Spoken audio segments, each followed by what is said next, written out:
So January is Stalking Awareness Month. What is stalking? Well, stalking is a course of conduct directed at a specific person or persons that would cause a reasonable person to feel fear. Okay? There's an estimated of 6 to 7.5 million people are being stalked each year.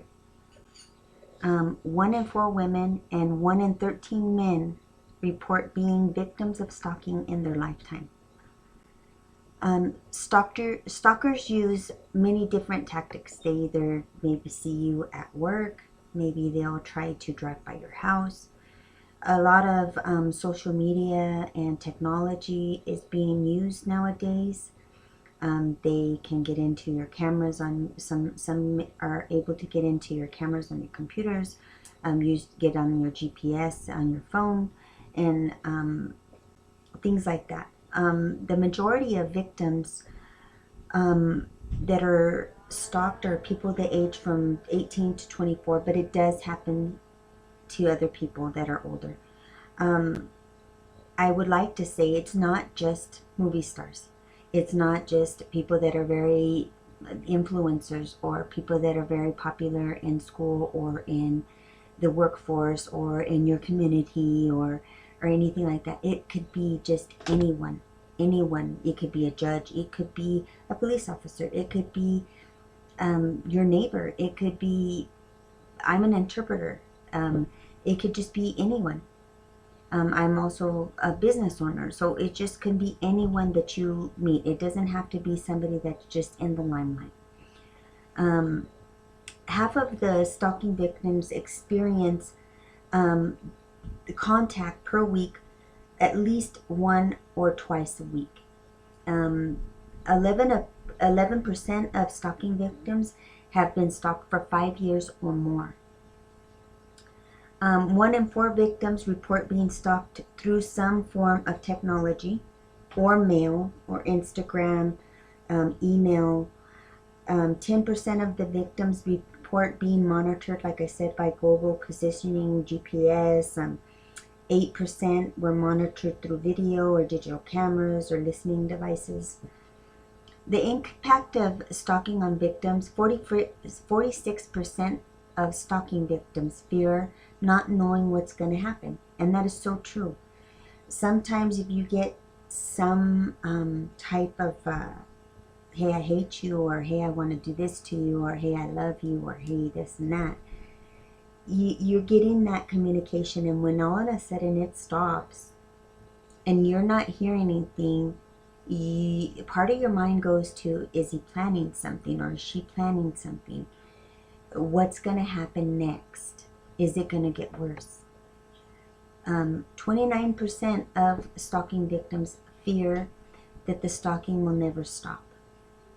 1 in 8 are employed, and they lose time from work. They lose their jobs because their mind isn't in what they're doing, or they're doing their job, and all of a sudden something happens. The stalker comes into the picture, whether they show up at the person's job, or they're sending them messages, or they did something to them the night before, or at lunchtime they go to their car and they find something. So they lose work. 1 in 7 stalking victims move as a result of the victimization. Now, being a victim is very hard. I mean, you hate that person, you hate what they're doing to you, but at the same time, you feel that nobody understands you.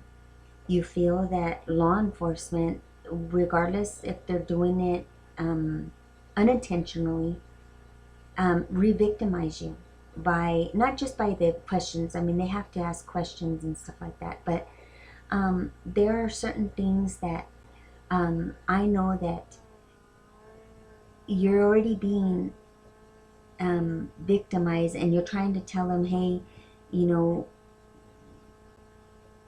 I found a coffee cup in my car, and they're like, oh, well, so? And well, they didn't know that, you know, that person, you can see in some of their pictures, they have that coffee cup. Or There's just so many different examples that can be made that the stalker and the victim would only know what these things mean. Like if I go to my car and I have something written on there that I only know that he tells me. So those are things that sometimes others don't understand, and the victim doesn't know how to give that information out, I guess, or or feels that you should know what that means, or there's so much going on, and they're on high alert. They are scared, anxiety, insomnia, social dysfunction, depression.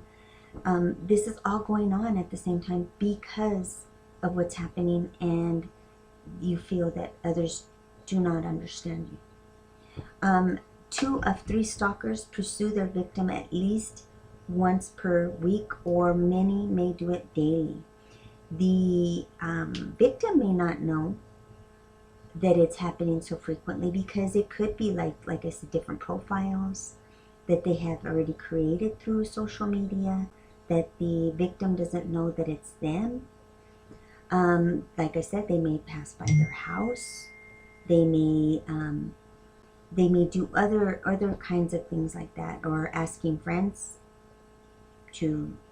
about this person. And so 78% of stalkers use more than one means of approach. So they use weapons, they threaten the victim. 1/3 of stalkers have stalked before. 1 out of 3 stalkers have stalked before. I'm sorry. So more than half of them are intimate partners, but then the other majority are people that you only have acquaintances with, or people that you just don't know. And so half of them, they are mainly intimate partners. The other half are in these different categories. There are 50 states that right now it is a crime to stalk. 1/3 of these states classifies stalking as a felony upon the first offense. So, if you do have a friend that is being stalked, and you want to support them, and they come to you, if they come to you is because they feel that they can trust you. Don't violate that trust, because it's very hard. You want to go to someone and you're afraid. You're afraid to go to someone because, first of all, you feel guilty. You feel guilty. You feel like you're bringing this upon your family. You feel that you are embarrassing your family. You feel that people are looking at you differently, that you may have somehow caused this to happen to you. But in the back of your mind, you know that it's not your fault. Believe and validate the victim. Don't question or minimize what they tell you. For example, don't say, well, maybe this person just misses you, or they probably didn't realize that they were bothering you. Instead, say, that sounds scary. I see why you would be upset. Focus on the offender, not re-victimizing the victim. Even well-intentions or accidentally, people blame the victim. Don't ask questions such as, why did you respond to that text? Focus on what the stalker's actions. For instance, it's not right that he keeps texting you. Nothing that the victim does, and understand this, nothing that the victim does justifies the stalker's behavior at all. And you need to remind the victim that, and you need to remind yourself that if you're trying to support that victim. There is a lot of help out there. it is not known. It needs to be, that's why there's this awareness right now to get some of this material and some of this awareness out there. Through SPARK, which is Stalking Prevention Awareness and Resource Center, there is so much information there. There's information for law enforcement. There is information for prosecutors. There's information for family members. There's information for victims. And I would like to bring this information. Everything that I learn, I'm a victim of stalking. Everything that I'm learning, I am bringing to social media to make more awareness. And like I said, January is stalking awareness. And if you know a stalker, if you know someone that, don't help them. I don't know if I have to say that, but don't help them. That person is truly probably not just hurting one person and changing that person's life. It's not just, hey, it's just a couple of things here and there. No, they're changing that person's life, that person's outlook on life, that person's sense of feeling safe. Everything that person's doing, they have to change their life to be able to exist, to be able to function. So it's not okay to sit back and help someone that's doing this, because you're just letting it happen to another victim and another victim and another victim. So please, if you know someone that is a stalker that needs help, you need to get them and help them any way you can. If you cannot help them by getting them resources, then you need to call the police. You need to call the police, and it would be the best thing you're doing for them and for the victims that they're hurting. Now, if you know someone that's being stalked and they haven't reported it, or they just don't know how to report it, you can help them by getting information on how to document and how to prove that this person is being stalked, so this behavior stops. I will be putting out more information as I get it, and I appreciate for you guys listening.